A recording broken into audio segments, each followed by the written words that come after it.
Good morning, children. So today I am going to give you revision of your third chapter, that is structure of matter. And in this chapter, firstly I am going to teach you about mixture. So what is mixture? A combination of two or more pure substance in which each pure substance retain its individual chemical properties. Okay, so substance whose constituents can be separated by simple methods are called mixture. Okay. And what are pure substance? That have only one type of substance, one element, are called pure substance. Okay. And elements combine to form compounds. Okay children, compounds have different properties from their elements that make them. Okay, and atoms of each elements are held together in compounds by chemical bonds. So I told you earlier also, two or more elements combining in a fixed ratio and forming a compound. Okay, the constituents of compounds can be separated by any chemical methods. Okay children, but the smallest particle of any substance, so many times I told you while explaining this chapter that the smallest particle of any substance is atom.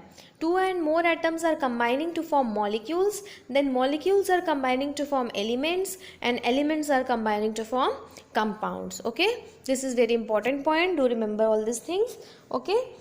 So the smallest really existing unit of a substance is called molecule. A molecule can sometimes consist of only one atom also, and two or more atoms can combine to form molecule. Okay.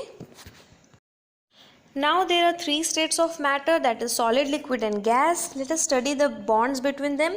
So in solids, the particles of substance are very close to each other. You can see in this first picture, and are arranged in a definite order. So the force of attraction between the particles of solids is very strong. Okay, so it is having strong bond.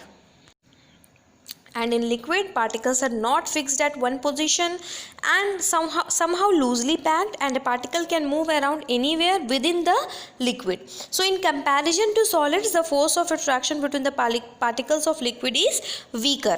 Okay, but in gas, the particles are very far from each other. You can see in this picture, and the force of attraction between the particles of a gas is much weaker and than for the solids and liquid. Means comparatively from solid and liquid, particles are very weak in the gas. Their force of attraction is very weak. Okay. Nextly, we have learnt about chemical formulas. So what are chemical formulas? Which represents the type and the number of elements in any compound, or else you can say elements and compounds are represented by formulas and symbols. Okay children. So while reading all these things, between various chemicals there is a reaction. So what is chemical reaction? A chemical reaction is the process by which the atoms of one or more substance are rearranged to form different substance. So that is only called reaction, or in other words you can say when one or more than one substance react together to form a new substance, then the process is called chemical reaction. And an equation is used to represent that chemical reaction, and after that we are balancing that equation. So this is the rule for writing the chemical reaction. So children, this is all about your chapter 3rd.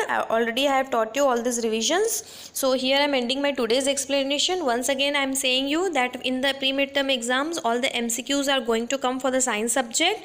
Be prepared for it and do it very nicely children. Okay, thank you.